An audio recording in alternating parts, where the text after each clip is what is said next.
Okay, here's our function. We read it in. And I'm not going to try and click on it again because our studio closed up. My computer here has been acting a little buggy today, and it's I think it's actually running too many applications. But let's proceed. Okay, so we decided to purchase 800 cards. What's the expected cost? So, and we're going to call. So we call the function with n purchased 800, but we do it 500 times. So that will give us a good spread here on costs. And then, so let's do that. So we run that. And if we look at costs, so this is the total cost 500 times. You'll note it's a vector of real values. They have decimal points, floating point numbers. Because they're double types, real numbers, we can run the summary function. Summary is a generic function in R that will give you, show you the levels of the quantiles, which in this case will be quartiles. Shows us the minimum, the maximum. So the least that we ever spent doing this 500 times was 72.25. The most was 82.25. The two middle scores, the median, which is non-parametric, 77.25, and the mean was 77.41. From the first quartile to the third, which encompasses 50%, was between $76 and $78.75.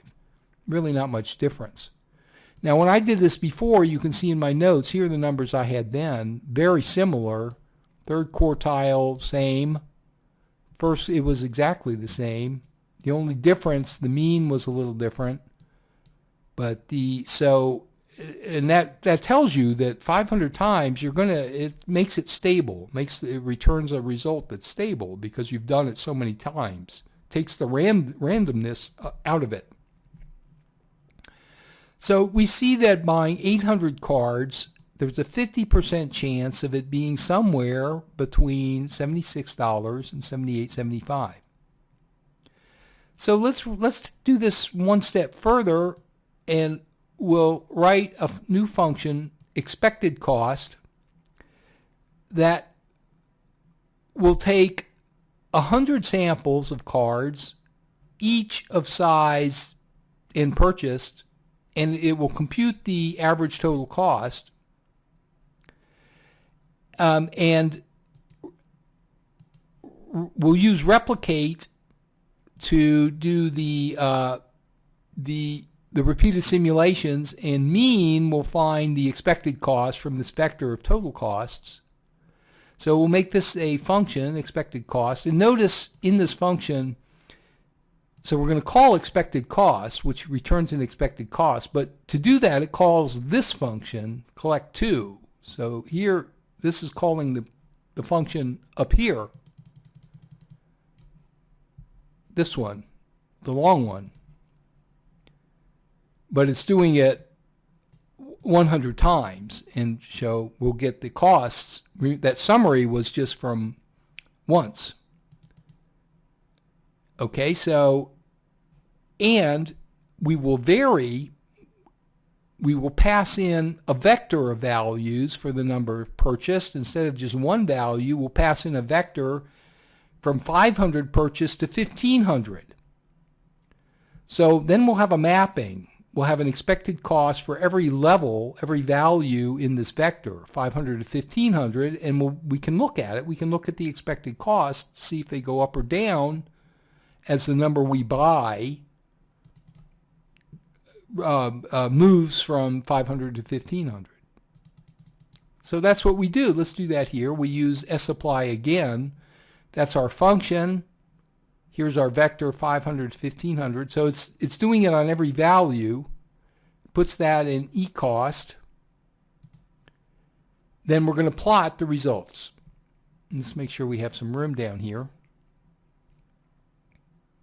So we do that. I didn't find expected cost. That's a problem. We need to read that in. Let's go up here and read it in. Okay, I didn't read it in. Okay, here's expected cost. Make sure we have that in the work session. Okay, now and it's looking for something. do this again, read it in. There we go. Now we've got that. Just read in my previous. Okay, we're all set. So now we N, what's N? N is 500 to 1500. Okay, now we run eCost. You know, sometimes you do this line by line, it'll skip things, so let's be careful. Let's do eCost. Okay, we get that as supply. Now we're going to do the plot. So we've got all the numbers here. We can look at eCost. It's going to be a big vector. 1,000, too big. Okay, so we'll plot it. Let's do that. We'll plot it. There it is. And now we'll put in a grid so we have something to reference our eyeballs. Okay, and let's zoom it. Okay, so here are the number of cards purchased, 500, 1,500. Here's the expected cost. It's a bow-shaped function.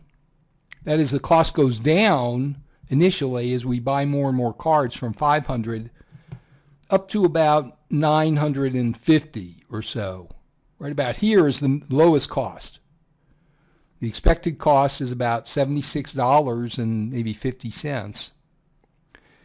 If we buy 1,200 cards, if that's our strategy, we can expect over the long run to spend $79. So if we're going to do this time and time again, we should just each time just buy 950 and then fill in the holes with the dealer. And we know from running the simulation 500 times that will, over the long run, that will save money. That'll be our lowest expected cost.